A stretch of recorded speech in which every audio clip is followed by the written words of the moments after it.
Okay, so today I'm going to be talking about The Dark Knight Rises, which is the third and final movie of the Dark Knight trilogy, directed by Christian Bale.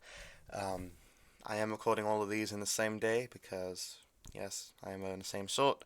I own more than one sort, believe it or not, but I decided to spread these videos out throughout a couple of weeks so I don't, have multiple weeks where I have no content because I am busy with school, so I feel like these three videos would kind of hold me over throughout the rest of the month.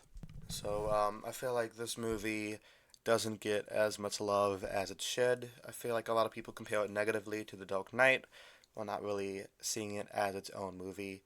And even, if you are comparing it to The Dark Knight, which is a very high standard, um, maybe instead compare it to like the other Batman movies, because I would still say this is the second best Batman movie of all time. Sorry, Michael Keaton. Sorry, Val Kilmer. You know. So this movie was made 4 years after the last movie, but it takes place 8 years after it. Batman is kind of just he's done being Batman after the death of Rachel and all the trauma that happened in The Dark Knight. Gordon is having everybody remember Harvey Dent not as the terrifying villain who almost killed his son, but as a hero because he thinks it would inspire the people of Gotham to be better. Batman comes out of hiding to face Bane, who is this evil kind of Machiavellian mastermind who wants to destroy Gotham. And he was also from the Ra's al Ghul land, the Shadow, whatever the fuck they're called, Shadows. So this movie, yes, it does stand out as a movie on its own, but it's less of that, more of just a kind of epilogue to the Batman trilogy. I feel like because even though there are some new characters, a lot of it is tied to the first two movies, especially the first movie. It ties a lot more to the first movie than it does as to the second movie with the whole League of Shadows, Ra's al Ghul thing, which I kind of like. It kind of provides a nice little bookend with The Dark Knight being a little bit more of a standalone film in the middle. And you'd think, bringing that conflict back would just kind of be like a rehash, but it does move the story forward and gives all the characters a satisfying conclusion. So the movie was shot in IMAX. I saw it in normal movie theater, but I still thought it looked beautiful. While the second one takes the cake for being very intense, this one is a lot more emotionally driven and a little bit touchy, a little bit sentimental, which is given because it is the third movie. But I really enjoy these elements because when you've spent like 7 hours watching these movies, you do get attached to the characters, especially if you do it in one day, like I did. Like the first two movies, I forgot so much about what happened in this movie because it's been like almost a decade since I've seen it. But it's great. Still love it. Tom Hardy is a great Bane. He's a very versatile actor as well. You see him in Peaky Blinders and you see him in this. You see him in Inception. You're very surprised that all three of them are the same actor. He is a great physical match for Batman. He's very strong, very big compared to Batman, but he's also very clever and intelligent, which is definitely what the Bane from Batman and Robin lacked. I feel like the Bane from Batman and Robin was more just a steroided brute. Oh, I'm Bane. I throw you. I throw thing. Like, we don't get that here. Um, we had a very good Bane in Batman the Animated Series, but I think this is the first Bane that very true to the character in live action.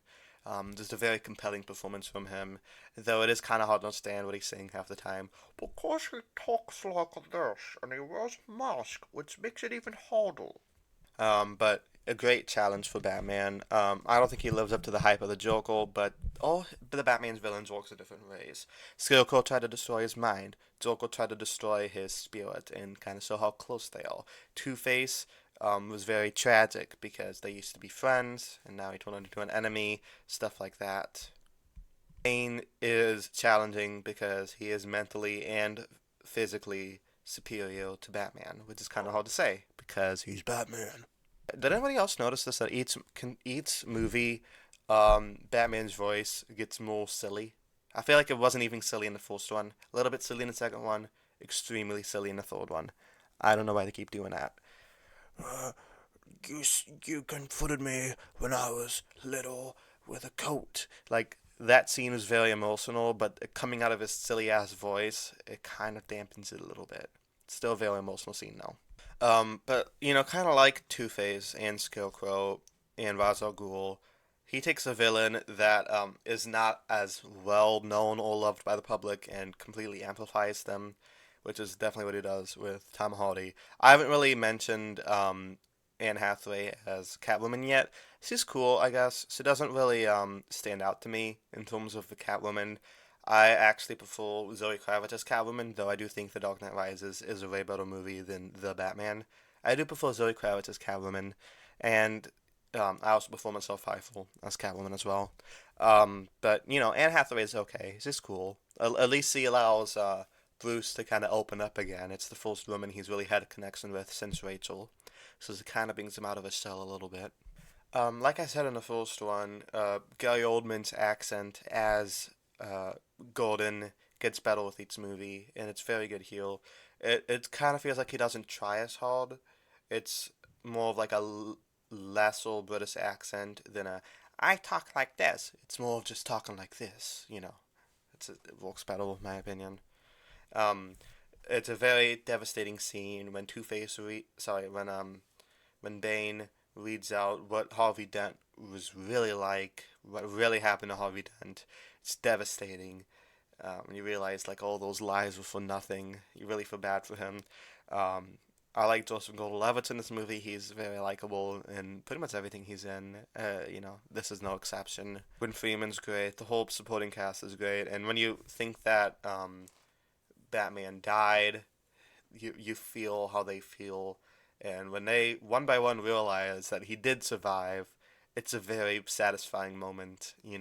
Like how they all find out in different ways. Michael Caine, though, like I have said how much I liked Michael Caine as Alfred in all of these movies, but this is definitely his best outing as Alfred. You just feel this really emotional core to him. How he falsely admits to burning the letter that Rachel wrote for Bruce, and then he says like he just thinks, one day they could see each other in this cafe and everything would be fine. And how they end the movie like that, and you show that Bruce has finally, you know, gotten past this trauma. He finally gets to move on from his parents' death after all these years. It's a very, it's a very sweet moment. Very bittersweet end of the trilogy. And the way they look at each other is just beautiful. And yeah, Michael Caine's a great Alfred. Seeing old people cry makes me cry. I don't know why. So yeah, great ending to a great trilogy. I know some people don't like this movie, like I said, because they compare it negatively to The Dark Knight. But if you view it as a movie within itself, it's awesome. I love it. Very emotionally driven, very intense. That football scene was intense. Everything, like the whole climbing out of the well, was intense. It's great. Great movie. So let me know what you guys think of it down in the comments below. What is your favorite movie of the trilogy? What's your favorite Christopher Nolan movie? Should I make a Nolan tier list? I feel like by now I have seen enough of his movies to make a tier list. So yeah, let me know, and I will talk to you guys later. Peace.